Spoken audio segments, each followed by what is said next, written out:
We've talked about asking questions. We've talked about sampling the buffet. We've got 2 more points to quickly cover, and the next one has to do with creating ripples. There are lots of big things you will do in college. You got accepted to college, you go to orientation, you get here, those are all the big marker events. How well you do in college has a lot less to do with the big marker events, and it more has to do with the daily things you do.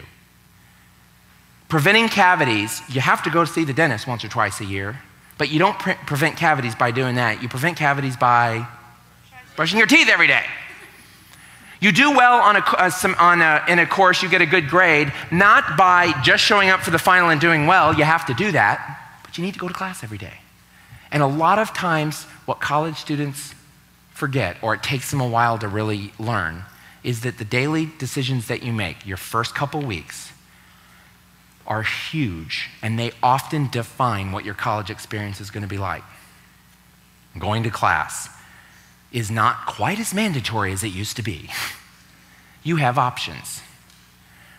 We're going to talk about those options in a little bit. Meeting people on a daily basis, finding 1 or 2 new people to meet with, or hanging out with people you don't know as well as you form those relationships. Staying on campus. Everyone raise your right hand, repeat after me. I promise I will stay on campus for 2 weeks. Okay, parents too, apparently. You're now required, because I forgot to only have the new students do that. Let me tell you, those first 2 weeks, some people plan stuff to go home right away. And it's partly because comfort is strong. And we need to encourage you, to dare you to take little steps. We're going to do a little activity right now that's going to completely freak some of you out. You are about to get a message you are supposed to get at this point in your life. If you believe in God, this is not a message from Paul, this is a message from a higher power. If you do not believe in God, that's okay. This is a message from the universe. And if you don't believe in the universe, this is a message from Miss Cleo, your psychic friend, okay? All beliefs encouraged. Do you remember getting a little card when you came in today? If you could get that in your hand, and if you did not get one, if you could look worried and distressed. No, if you could just raise your hand, and one of these fabulous green-shirted, tomorrow will be blue-shirted people, will come and find you. Anyone need a blue card? There's one up there? Okay.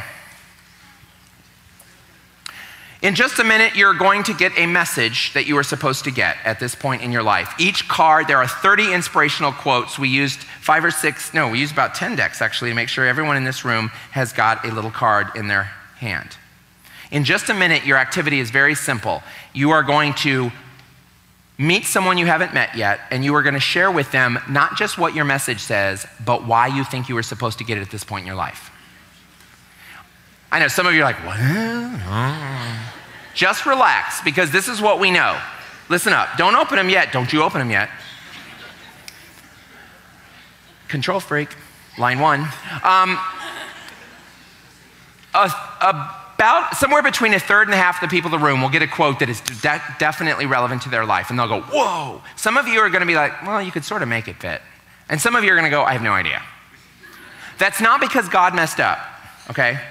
Or Miss Universe, not Miss Universe, hello, what? Cleo and Miss Universe, whatever. I had one too many Diet Mountain Dews this morning is what I'm thinking. It turns out that sometimes these quotes come early. They're yours to keep, but what we find is that sometimes they come early. So it's going to be really important that you carry it around for a couple weeks, because from 2 or 3 weeks from now, you're going to be at a gas station, you're going to be cleaning out your purse, your wallet, you're going to open it, and you go, oh. The last catch is the card you're holding in your hand right now does not apply to you. It is not for you. The card you're holding in your hand is for somebody else. Because every time we cross paths with somebody, they have a message for us and we have a message for them. So if you already opened it, seal it back. And I'd like you right now just to switch cards at least twice. With people you know, with people you don't know. Just grab them and switch them. If OLs want to move around, that's okay. When you feel then you've got the right one, stand up, introduce yourself to someone you haven't met yet, share with them your card and why you think you were supposed to get it.